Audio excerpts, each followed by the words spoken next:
Here are my top 2 tips to soothe your baby's gas naturally.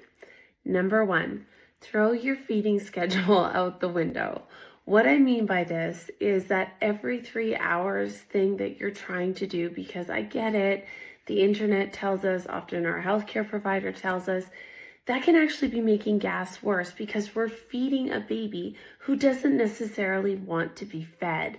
Instead, what you can do is follow your baby's lead.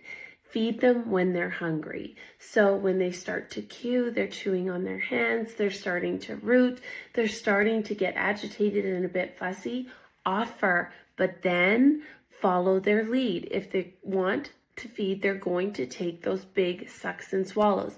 If they're not interested, they're going to turn away, they're going to fall asleep really quick. That's okay. We honor it and stop the feed as long as they're gaining wet and dirty diapers and they're settled between feeds. Instead of keeping a schedule, feeding your baby when they want it will decrease gas immensely. The second thing is stop burping them when they don't need to burp.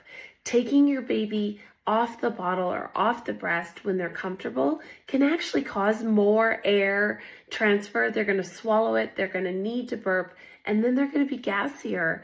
Your baby will tell you when they need to burp, and it looks like this. They're going to wiggle, start wiggling, and get really uncomfortable when they're feeding breast or bottle. That's when you stop the feed and offer a burp. You don't need to do this every so many ounces, every so many minutes, or when you're switching sides. Those are my top 2 tips. If you have questions, you can put them in the comments.